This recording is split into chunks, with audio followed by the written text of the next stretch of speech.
Friends నమస్తే, మీ శ్రీలహరి అండి. ఈరోజు నేను కొబ్బరి మొక్కలు నాటేశానండి. నన్ను 4 మొక్కలు పోసాను. నేను వీడియో కుదరలేదు.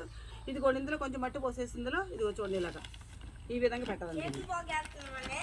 ఇలా పెట్టేసండి, ఇందులో పెట్టేసేదండి. ఇలా దోపేసి దీంట్లో మనం ఎంత లేకుండా మట్టి కూర్చాలండి. ఇప్పుడు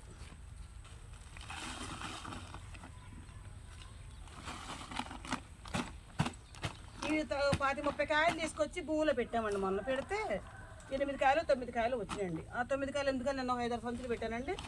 నిన్న వీడియో తీద్దాం, నిన్న వర్షం వచ్చింది. నేను తీయదు కాలేదండి, వీడియో తీసుకోవాలి కాదు, పాకలో పెట్టి పోసానండి.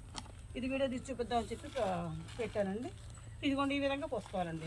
ఇట్లా ఆ కాయ మొలిపించిన తర్వాత భూమిలో పెట్టి పాతి పెట్టాలండి. కాయని పాతి పెట్టి చిన్న పిలకలాగా వస్తుంది. ఆ పిలక వచ్చేసి ఇట్లా మొక్కలా తయారైతే ఆ మొక్కలు మన ఇటువంటి సంచులలో చక్కగా మట్టి పోసేసి కాళ్ళు ఎంత లేకుండా ఇలా పోసి ఇలా పూడ్చుకోవాలండి.